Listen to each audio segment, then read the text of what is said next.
Welcome and good morning, and thank you to the Jewish Book Council for making today possible. Thank you to Ruth Seif and Barbara Sonis for chairing our Besters book programs. And we are so lucky to have Elizabeth L. Silver with us this morning. She woke up bright and early over on the West Coast to be with us. So thank you so much. If you have not yet read The Majority, I highly recommend it. And you can, if you purchase it through our WHC Mitzvah Mall on Amazon, it'll help support Washington Hebrew's social justice work. So I hope that you will, if you haven't bought the book yet, that you'll buy it that way. I will drop a link in the chat for you. Hopefully that actually works. Every now and then it's cranky. If you have any questions during our program, I'll ask you to direct message them to me so that we don't distract Liz as she is sharing with us about her writing and her process and what inspired this book. And that way I can relate the questions over.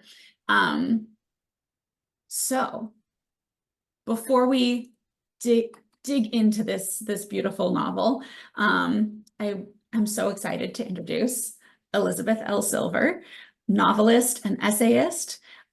She is the author of The Majority, The Tincture of Time, A Memoir of Medical Uncertainty, The Execution of Noah P. Singleton. Her essays have been featured in the Washington Post and New York Magazine and Ms. Magazine and The Guardian and Lilith Magazine and every other major publication you can think of practically. She has been a judge for several literary awards and prizes, including the Penn Center Literary Awards and UCLA's James Kirkwood Literary Prize. She teaches writing. She really does it all. And we are so lucky to have her with us. So I'm going to go ahead and I don't think I can spotlight folks. I will pin, I suppose. But just so that we can all see her clearly as we delve into this conversation. So thank you for being with us, Elizabeth.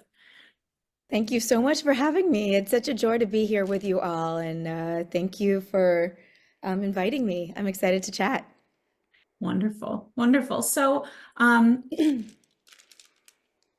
for those who may not have read it, I think most of the group has, but don't want to make any assumptions. Right, this is a story that chronicles 50 years of the life of a woman who became the first female Supreme Court justice in this historical fiction, and really delves into all of the nitty-gritty of her personal journey to get to where she got. So Elizabeth, would you start with just sharing with us what inspired you to write this book? Absolutely. So again, thank you for having me. It's a thrill to be here. And I feel like I heard somebody earlier on talk about the fact that she went to law school at the same time.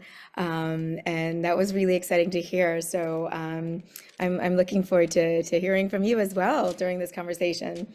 But so this is my third book and my second novel. And I had been on tour for my second book, which is a memoir called The Tincture of Time. And I had at the time a 1-year-old and a 3-year-old. I now have an 8 and 10-year-old. So we were out very late. I'm still in the trick-or-treating kind of candy hangover of the moment. But I was in San Diego for an event for Tincture, And during that book tour, not a single person, not a single event went by where somebody didn't raise their hands and ask me, "Oh, who's watching your kids?" And I thought, how is this still happening?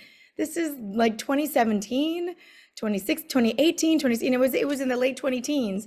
And I was just kind of, I was shocked, I was frustrated. And at the time, I basically said what so many other women were saying at the time. I said, well, don't ask me those questions if you're not going to ask the male novelists the same questions, the male writers the same questions. I've since, after writing this book and over the last few years, kind of changed kind of my thoughts on that and thought, okay, fine, you can ask me those questions, but also ask the male novelists and also ask the male writers that question so we can actually have this conversation and not hide it, not put it away. Because I think having that conversation about women in power, women, motherhood and ambition is really, really important. And so I was had all those thoughts kind of were going through my mind with a 1-year-old and a 3-year-old at home.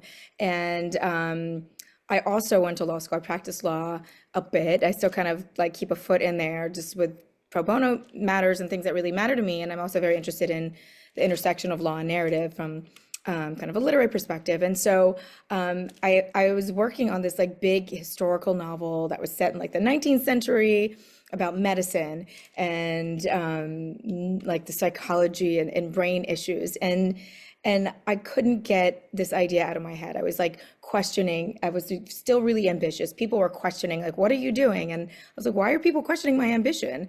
At this point, you know, I had an MFA, I had a JD, I was writing, I was doing all these things, but people were still like, oh, well, why, what's going on with your kids when you're at work? And I was driving home from San Diego at this event, and I just started thinking about Ruth Bader Ginsburg, who was still alive at the time. And I was thinking about Hillary Clinton. I was thinking about all these really powerful, ambitious women in history. I was definitely not comparing myself, but I was thinking about them and thinking, do they go home and feel like a fraud ever? Like, are they asking these kind of same questions and wondering, like, they're putting on this like very public position of power, and then do they go home and like have arguments with their spouses about childcare and about who's doing what?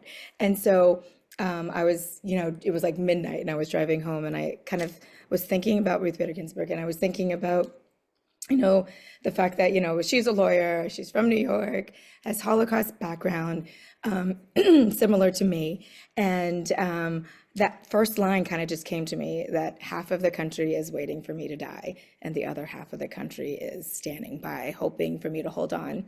And I couldn't get that idea out of my head. I couldn't get the idea of this one woman kind of wrestling with new motherhood, wrestling with ambition, wrestling with feminism, wrestling with all of these issues and things that I had looked at before me. And I kind of pulled over, got my phone and started kind of talking to text some of these early ideas, and did that for kind of this last hour to 2 hours driving home to LA. And so I put down the book that I'd been working on, and I was like, no, I can't put this down. I'd worked like over a year on it. I can't lose a year of my writing life to start something new that may or may not work. So I kind of thought about it. And then after a month of not being able to get Sylvia's voice out of my head, I did put that book down and started this one. And that was kind of the start for what would become The Majority. Wonderful. So within these really rich, strong female characters that you've depicted is Mariana, this Holocaust survivor. And when we got a chance to speak earlier this week, you shared that you have some Holocaust family history of your own, and that inspired a bit this character. And so I'd love for you to share a little bit about how that shaped this book and that Absolutely. Yeah. So similarly to so many other Jews in my generation and older and younger generations, you know, I come from Holocaust survivors, and this has been a huge part of my identity. I feel like within like 5 minutes of knowing me, that is one of the facts that comes out amongst a few others. But my father is an infant hidden child survivor. He was born in December of 1942 in the Radom, Poland ghetto. And my grandparents, his parents, are survivors as well. My grandmother was on Auschwitz, and she was in the White Buses initiative with Wallenberg, and so in which he exchanged a lot of artillery and war for women in Auschwitz. And then she was saved and survived, was kind of recovering in Sweden. And then my grandfather was on Schindler's List. And so they kind of had this plan that it basically, when he was born, and the story goes, he was kind of kept alive by breast milk and sleeping pills to make sure that he stayed quiet while they were working during the day. And when word got out in 1943 that they were going to be taken to the camps, they made a plan. And the plan was that my grandfather's brother, who was being hidden by this Polish woman named Marisha, was going to take my infant father in and save him. And so she was already kind of hiding my grandfather's brother, I guess my great uncle, who I've never met, and in her basement this whole time. And she was going to take in the baby too. And she got very scared at the last minute. So my grandparents basically left my baby father on her doorstep in kind of this Moses basket thing, as he kind of talks about, and left him there before they were taken off to the camps. And she got scared. She didn't know what to do, so she decided not to keep him, but she brought him to an orphanage where he was adopted by this whole other Polish family in the countryside and raised until the end of the war. And because they were because my grandfather was relatively well off considering Schindler's List after the war, they had the plan to come back to Radom to find their son. They thought he was with Marisha this whole time, if at all. And so when they came back, my grandfather first, I found out where he was, and I won him back. And there was this whole crazy blackmail and lawsuit. And I've been spending my life trying to figure out how that actually happened and what the actual details of that are. But they did get him back. They left. They went to Germany. They went to Munich, where they waited for passage to come to America in the early 50s. So this is kind of the mythology of my whole life. Education is the one thing they can't take away from you. You must kind of replicate what we lost in the war, which is obviously channeled through Sylvia and why she is so focused on that and social justice and becoming a lawyer. But also this woman, Marisha. And so when we, as a family, about 7 years ago, went to Poland, my whole family, which was kind of the first time we'd done that ever, obviously so many decades later, we wanted to meet her, and she had just died a year earlier, which is really, really sad. But we paid our respects. We went to the cemetery in the middle of in Warsaw, I think it was Warsaw, and put our flowers down on the grave, and I saw her name, and it was Mariana. And Marisha was just a nickname for Mariana. And so I wanted to name this character, who was so influential to Sylvia, after her. Beautiful. So one of the things that I kept noticing as I was reading was this connection point between Jewish identity and feminism, right? That this is so core to the character of Sylvia, and certainly reminiscent of the historical figure of RBG.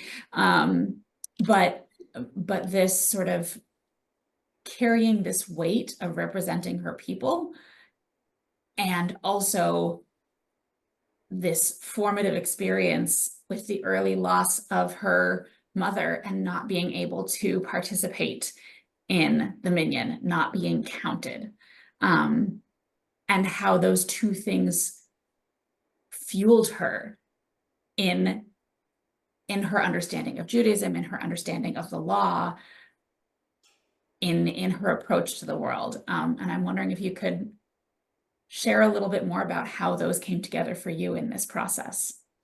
Absolutely, and I love that you pointed that out, or you kind of brought that part up, because A lot of people don't focus on that particular moment as like, oh, this is the clincher. This is that like that really seminal turning point for her. And for me, it's everything for Sylvia in terms of why she is who she is and where she goes. Yes, it's her mother's death, but it's not just her mother's death. It is that idea of I am not permitted to mourn in the eyes of God or in the eyes of my people or in the eyes of whatever, world view I've grown up in. And so this isn't going to give too much away because it happened so early on, but just as kind of the brief background is, yeah, Sylvia's mother dies when just before she's 13. So it's bat mitzvah age or b'nai mitzvah age. And she is an only child. And so she is not, her father grew up religiously and as a religious Jew in Brooklyn, and her mom grew up Christian and converted to Judaism. And so she kind of grows up with these two very different worlds. And so it's not just that idea of not being permitted, but it's kind of that idea of always being on the outside, which I think we as Jews have. And I feel like for me, I've always kind of felt that way. And I think that also helps to become a writer, always feel like you're on the outside, always observing. But I've kind of wrestled with this idea. And so in the book, when her mother dies, there's the minyan, and this is in 1949. And so she and Mariana, who at the time are there, are not permitted to be part of the minyan to make the 10. And so what they do is they just knock on the door of a random stranger in their apartment in Brooklyn to make sure he's Jewish and a man to fill the minyan, and then they can say the prayers. And this turning point is tremendous because she's mourning her mother's loss, and the rabbi is not allowing her to officially be a part of this, and her father just kind of like dismisses her in the process. And Mariana, who has lost her entire family in the Holocaust, is kind of like, well, death is death. This isn't going to change anything, whether you get to be included or not. But it's so clear how tortured she is by this as well. And I think that it's something that I've struggled with quite a lot, and I've talked to rabbis about, and I've talked to one of my dearest friends is a Jewish historian. She's a scholar of Jewish history and professor, Suni Binghamton. And I've talked to her a lot about this as well. Like, how do we reconcile kind of history and ancient history and biblical history, which definitely looks at women and not inclusive, in a very different way with where we are now. And so I'm a very proud Jew. I'm a very proud feminist as well. And I've struggled with that. And I feel like one of the things that people talk about a lot, and I'm wondering, Counter Hampshire, like that I wonder if you feel the same way as well, but the idea of looking at them as narratives, and I think that that's what I do very much as a novelist, but also kind of in the law as well. And I think we can look at Jewish law and fiction and Jewish storytelling very similarly.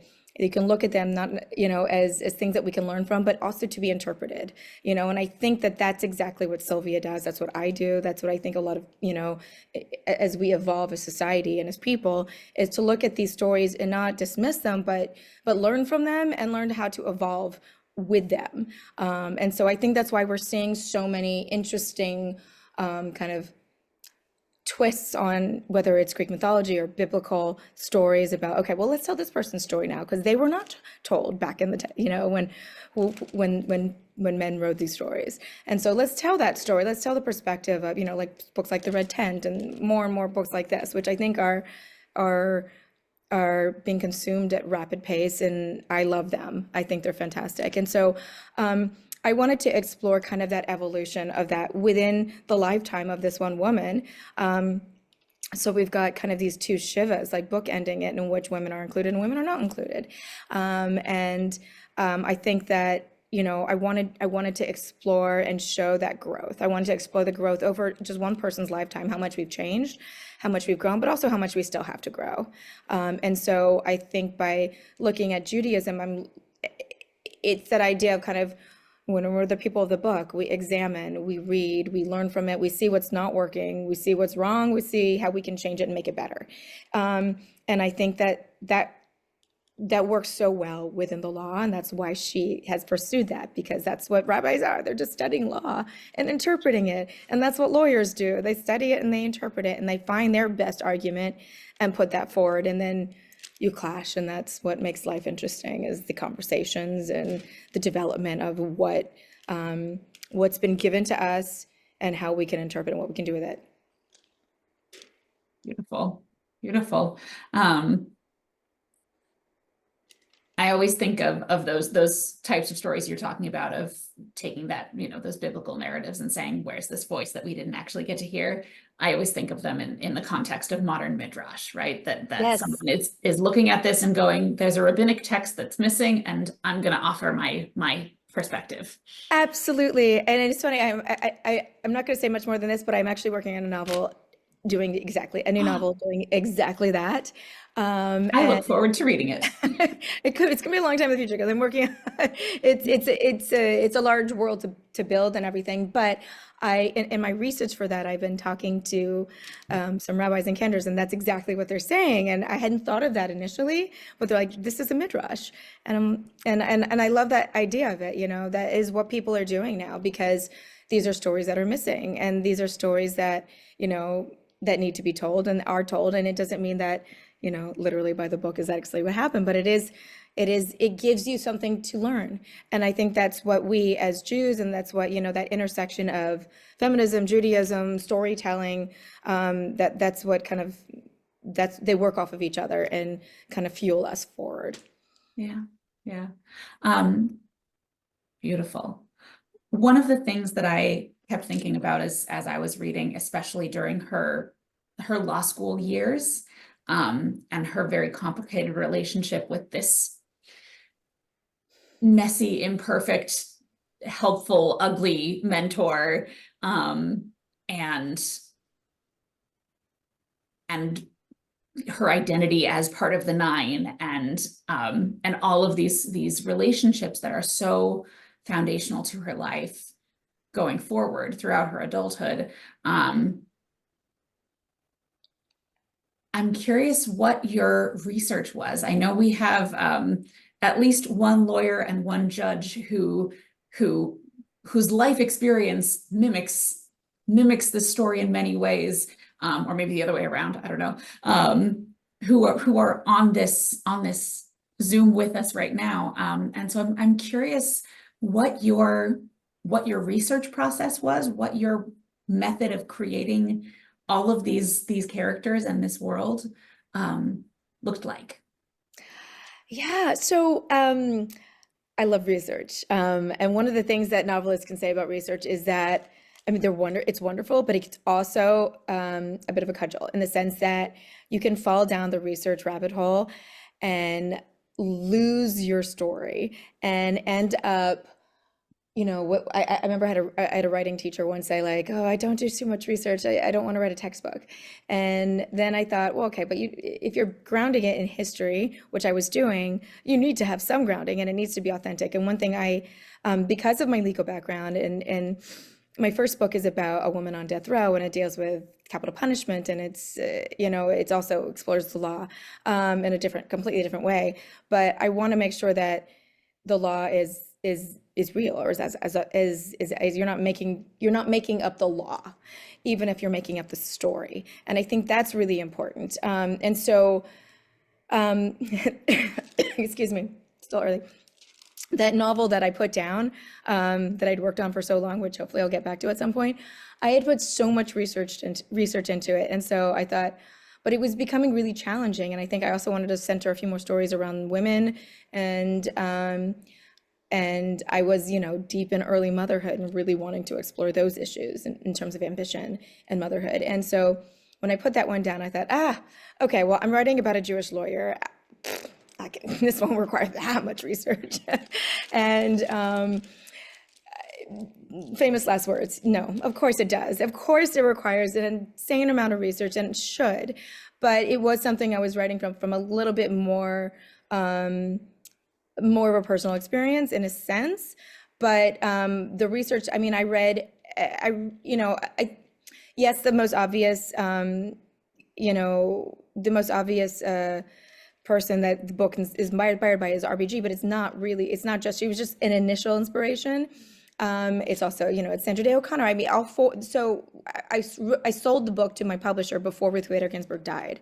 So when I was writing this book, it was Ruth Bader Ginsburg, Sandra Day O'Connor, Elena Kagan, and Sonia Sotomayor. Those were the women that I was looking to as, you know, these icons. And not just them, but so many other women in history, in my life, outside of my life. So I read all of their biographies. I read all of their memoirs. I read, you know, I'd also gone through law school, so I'd learned quite a bit. I'd taken legal history classes. I'd worked in, you know, in civil litigation and criminal appellate law briefly. And so, you know, I learned about things. You know, one of the things that you were asking what inspired it, when I had moved to California about 11, 12 years ago, I wasn't pregnant yet, and I hadn't had children yet. And my aunt who lives here said, "Oh, she said, make sure you get disability insurance when you work." And I said, "Well, why?" I mean, yes, that was stupid. Of course I should. I didn't know that you know, of course everybody should have that. But I didn't understand why she said that at the time. She's like, "Oh, well, why do I need disability insurance?" She said, "Well, for when you have a kid, babe, you know, if you want to." And I thought, really? That's what it's put under? And that was the first time I'd heard. I was like, so pregnancy is legally considered a disability for the purpose of insurance, right? For the purpose of having coverage, because we don't have a federal leave policy. And I was embarrassed that I didn't know this as somebody who had gone through a lot of schooling. I was shocked that this is what it was determined. And again, not to say that there's anything wrong with that, but it just seemed like the wrong fit. And so I kind of started that deep dive at that point. And then I looked at, and I researched employment law, I researched, you know, pregnancy law. And so I did a great amount of legal research with respect to disability law, pregnancy law, as well as, you know, employment law, also the history, first wave feminism, second wave feminism, third wave feminism, the conflicts within the movements. I watched as many Senate confirmation hearings as I could possibly watch on YouTube, so I could see how all the different justices were responding to their questions. I went to the Supreme Court and got a tour.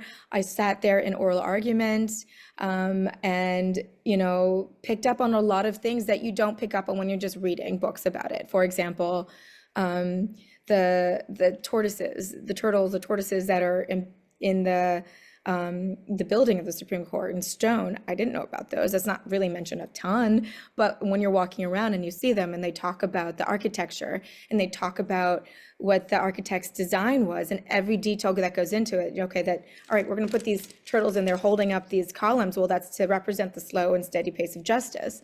Like, well, that's really interesting. And there's kind of that feeling that you get by walking around a building is research that is just as important, sometimes if not more, than the books that you're going to read that tell you facts, because the facts are not what you're going to be replicating in a book. You know, you need to create a character. So if you know, early on when I was reading books about these people, the book that I was writing was not good. It was turning into like this attempt to be Ruth Bader Ginsburg in fiction form. And I was like, no. And so I had like maybe 8 different time periods. I was trying to cover too much. It was terrible. I gave it to an early reader friend, an early reader who's a writer. And she said, you know, she gave me this really simple advice. And I couldn't believe how obvious it was, but it was like, she was small at the time. She looked like Ruth Bader Ginsburg. She looked like me. I'm 5'1".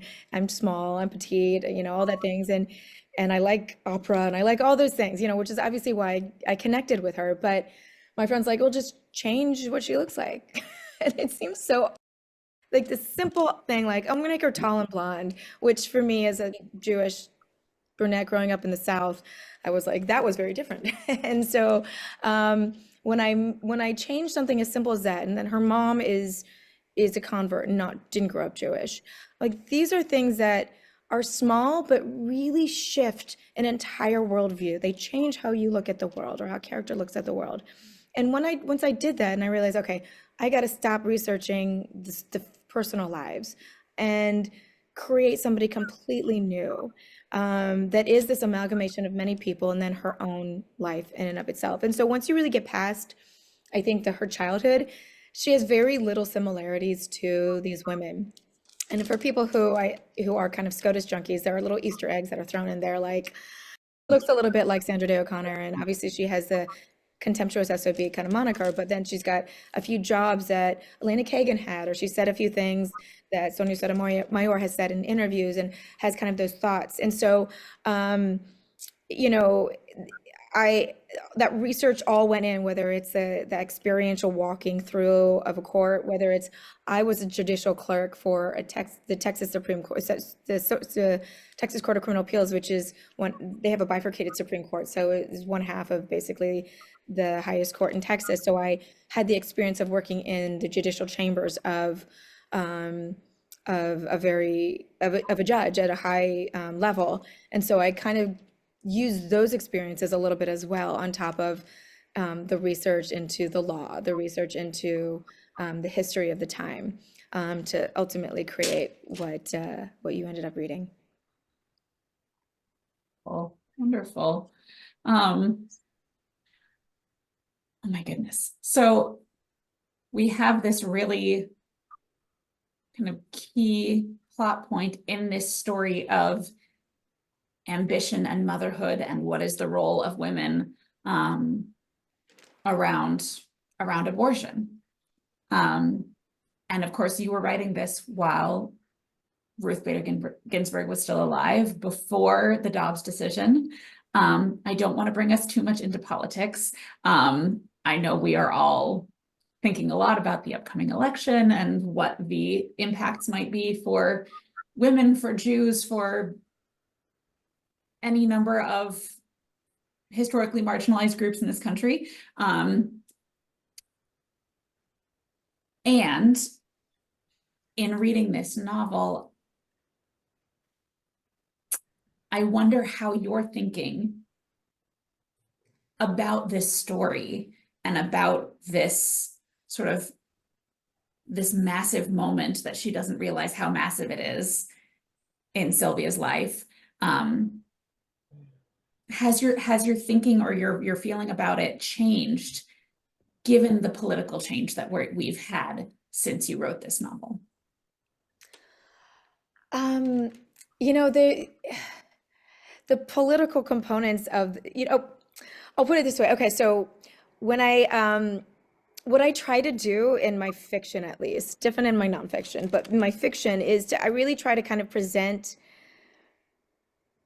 the issues and have people kind of think about them and talk about them and interpret them. Like in my first book, which is about the death penalty, people are always like, so what are your thoughts? I'm like, it's not hard to figure it out, probably, but I didn't want to like slam it too much in the book, because I find that then it becomes dictatorial and people don't enjoy a novel as much. And I think that a novel's purpose is to make people think and get people to think about the issues. And so I was writing this when RBG was still alive, in a very different time, a very, very different time.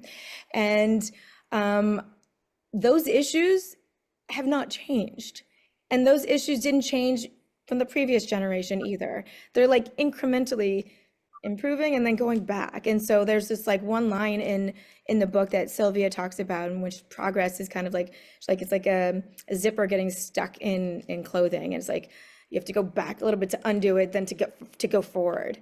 And it's a little bit like, what is it, 2 steps behind, 3 steps forward, whatever it is. But the zipper metaphor is the one that I kind of really think of. And I think that that's incredibly frustrating, but also gives some hope.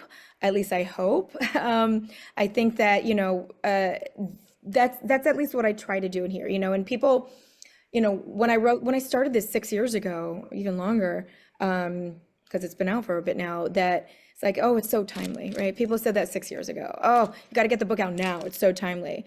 And then fast forward a few years. Oh my God, you have to get the book out right now. It's so timely. And there's never been a time in which I was working on this book that people weren't saying, oh, it's so timely. I don't know if it is or it isn't anymore, to be honest. But that's what kind of the feeling had been and is, and I get that. And then I would write something, and then it would happen in real life, and I'd have to go back and change it and rewrite it so it didn't look like I was copying what was happening in history. And so I thought to myself, okay, note to self, do not write something like that's why I don't think of this historical, because things were happening while I was writing it. So either you need to go really far in the like really far back or really far in the future. But I think that, I think that idea of like our world is very different, and the Supreme Court that I was writing about is very different now than it was when I was writing it. And yet at the same time, I do try to hold on to some hope, because this is what Ruth Bader Ginsburg said, that the pendulum does swing back and forth, and we're in a time in which it's a great change, and it's scary, and we don't know what's going to happen for women's rights and as Jews. And I think that what we can do is just put our voices forward however we feel we can. And I don't know if this is a good segue for that or not, but I do want to let you all know about this. There's this new book out that literally came out today, and I'm going to show it to you because I think that you're the right audience for it, but it's called On Being Jewish Now. I don't know if anyone's heard of it. It's a new anthology. I have an essay in it. And so it literally came out today. It's an anthology of essays from 75 authors and activists about kind of life post October 7th and just what it means to be Jewish. And so, I think things like this are is one of the things you can do. And I think finding your own voice, which is what I look at kind of with when I was writing The Majority, is, people talking about Linda and Mariana, who have very different approaches to change than Sylvia does. And Sylvia is very much of okay, I'm going to work within the system. I'm not the person who's going to be out there shouting, but I'm going to be in there making change within the law. I'm going to be in there making profound change, but in my way. And I think that that's something that we all individually have to look within ourselves to find and figure out, how do you want to use your voice? Where there's no wrong way to, you've got to find your way to do it. And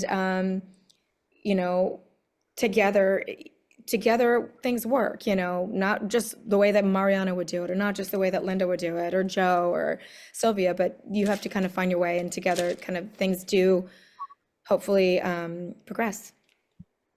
And I'm going to ask one more question. I could ask so many questions about this, but I'm going to ask one more question before I open this up to the group to ask questions of their own. I'd love to hear a little bit about how you thought about these two minority women in Harvard Law School, and their experience of Harvard Law School, and their careers going forward. And exactly as you said, how Sylvia is able to work within the system as a Jewish woman who could probably pass for a Protestant, right? With her tall and blonde and everything else.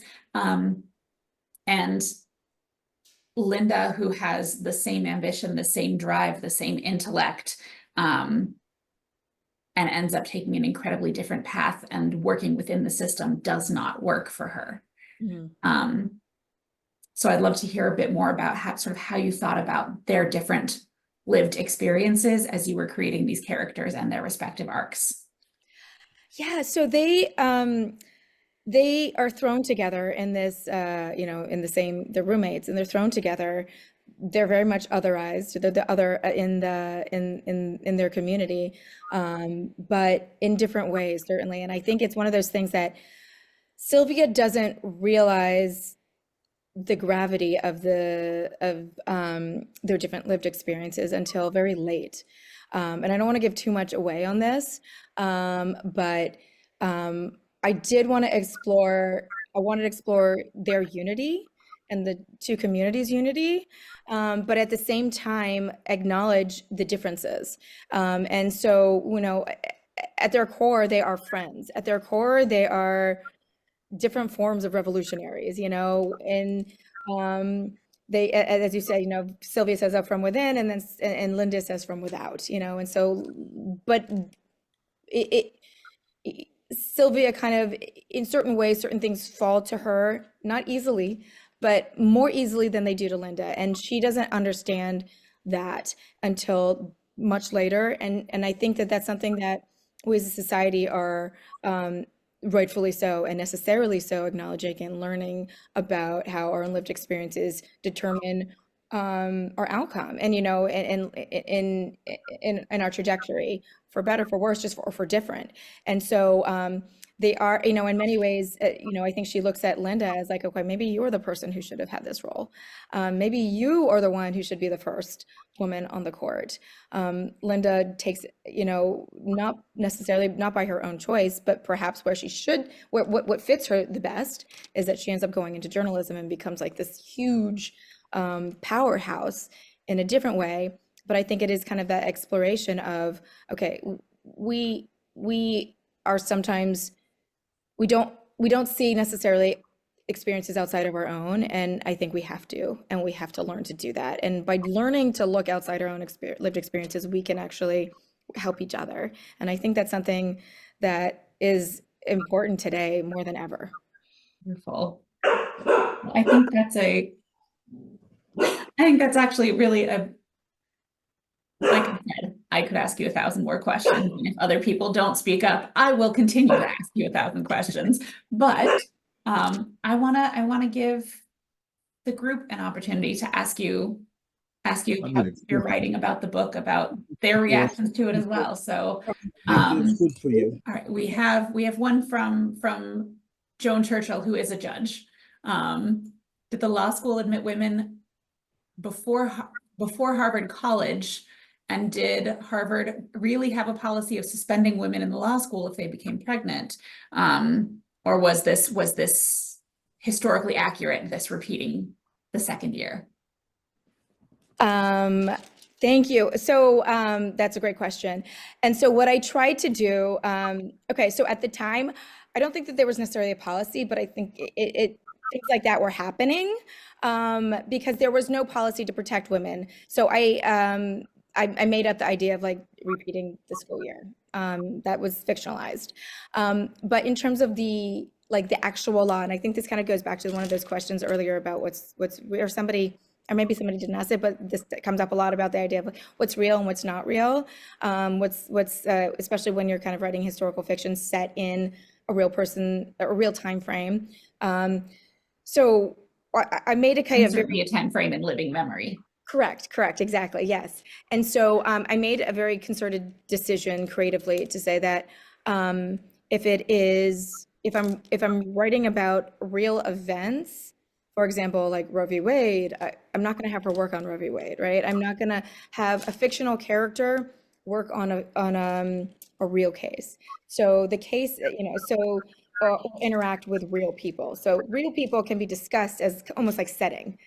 So Harvard is the setting, it's real. Supreme Court's the setting, it's real, you know.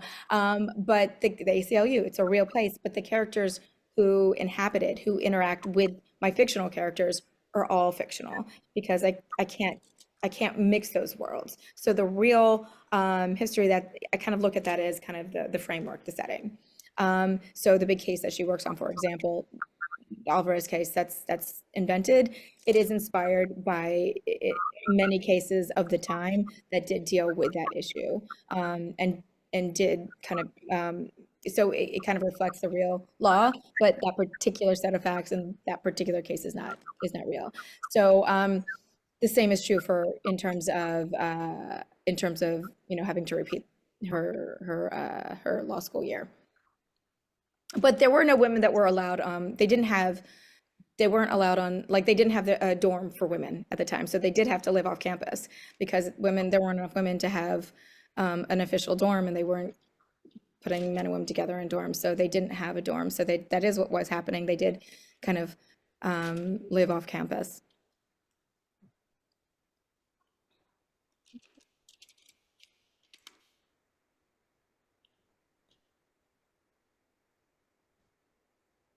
Don't be shy, folks. Please, Suzanne. Yeah, I will tell you, because that was my era. And I was accepted into one very prominent law school. that shall remain nameless, that wrote me a letter and said, "You accept it, but we don't accept women, so we'll call you Mr." Um, Oh, we're going back to 1959, wow. one of the top law schools in the country. I was a transfer student, as was Ruth Bader Ginsburg, and I went to another Ivy League school. And although the first law school that I went to, I would have been Business Law Review, when I transferred, they would not let me have class standing. Wow. So I was the only person, they accepted me with the proviso that I could not have class standing. Oh my goodness. Wow. And you did have to maneuver the sexual attitudes of the professors. And when you got out of law school, you better be strong enough to have track shoes. Otherwise, you could not survive and just say no, and I'm out of here. Including chief justices of the court in which one was appealed.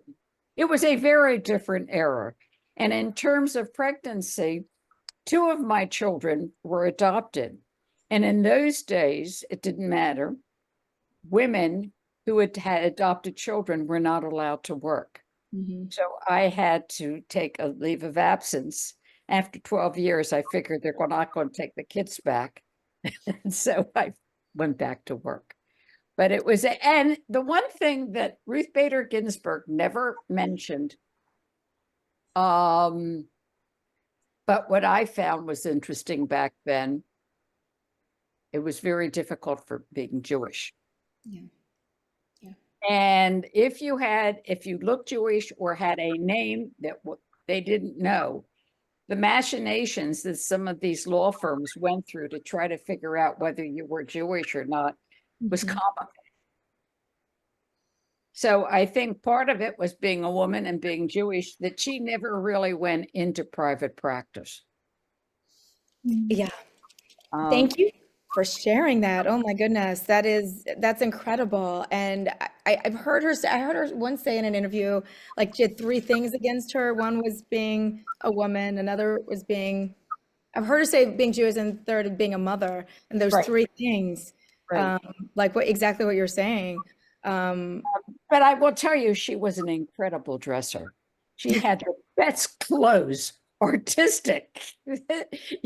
I used to think that she got them in Santa Fe. Yeah. What type of law did you practice? I always did litigation of a form, but because of I ended up being part-time. There were only 2 of us at Department of Justice doing antitrust litigation. Nice. But it was always a form of litigation. But I had a 12-year hiatus. As I said, then I figured they're not going to go back and take the kids from me at this point. I managed to get back in, but they were interesting times for women. And I met a man, I'm down in Sarasota now, and I was at Temple, and this man, and he said, oh, he went to law school, he graduated with me, and he said, I never saw you. And I said, I was a woman. And he said, but you're attractive. And I said, I was a woman. And then he said to me, but which study club were you in? And I said, did you hear me? I was a woman.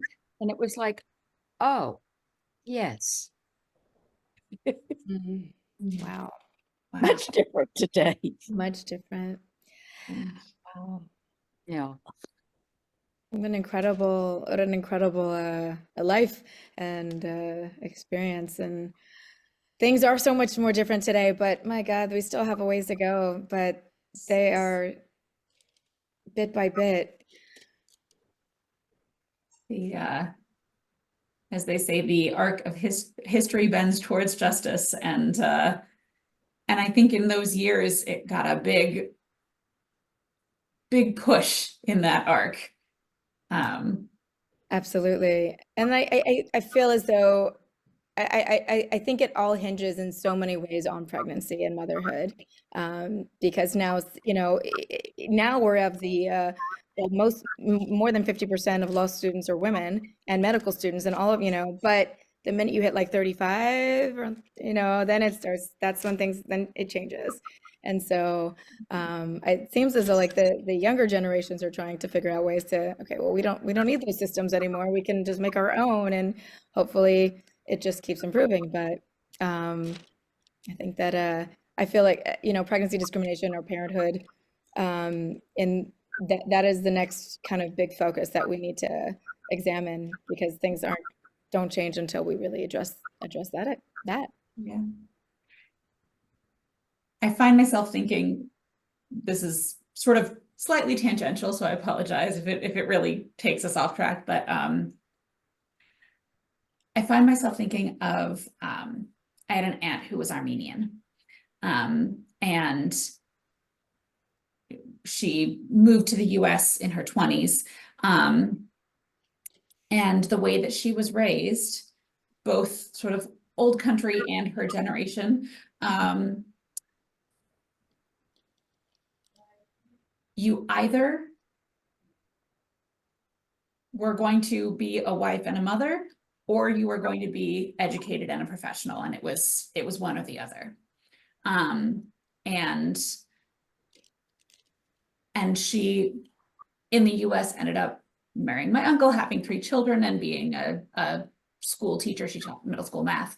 But the fact that she was educated meant she thought that was never in the cards for her. And so I keep thinking about sort of how these societal changes come about, and how do we define what it is to be a woman? How do we define feminine identity? And do we keep defining it by what our bodies do, or do we define it by the roles that we play in society, or how do we get past that thinking? And I think your book really explores that in its time, what that shift was. And we have no idea where it's going to go next. It's true. I mean, it's a great point. And we don't know where it's going to go next. And we all have a part in it too. And you know, I think we're seeing this also in Judaism. You know, as we go farther ahead, people stop remembering what happened before. And we need to talk about that. Like, we need to learn about it, because you see how far we've gone. Like, I know my aunt is always talking about how wonderful my husband is, and my sister's husband, and how amazing and how evolved they are. And they are, but I'm still like, we still have a ways to go, you know. But from different generational perspectives, it's like, oh, but they're doing so much more than in my generation. And in my generation, I'm looking at the next generation and saying, okay, like, there needs to be more shifts, you know. Like when I got married, my husband and I walked around each other, 7 times. I didn't walk around him. We walked around each other. Like, so looking at that, but I was thinking, like, if I got married today, I would want to step on a glass next to him stepping on a glass. And it's just like one slight change, 15 years later, but it's something small. It's like these little things that represent something bigger. And I think it's like, you know, we keep kind of chipping away, and but I don't think we can keep chipping away and move forward without acknowledging everything that came before us, and without acknowledging the history. And I think that a lot of people don't know the history. I mean, how recent it was that women were able to get bank accounts in their own name, or that pregnancy discrimination was legal until 1978, you know. And I know, you know, I was embarrassed that it wasn't until law school that I didn't know about 1974 and credit cards and things like this. Like, that was embarrassing. I'm educated and I care about these issues, and I didn't know that. So if that's the case, what problems do we have in terms of, you know, sharing this history? It needs to be discussed. And like you said, in that time, I was exploring, this is a historical novel. Again, in my head, I don't think of it as historical, but it is. And so what's continuing on, we'll see. And yes, we're in a election on Tuesday and we'll find out. Thank you so much to Elizabeth Silver. Thank you to the Jewish Book Council. Thank you. Thank you so much. And have a wonderful start to the fall, or continuation of the fall, move into the Here. winter holidays. And Shabbat Shalom, everyone.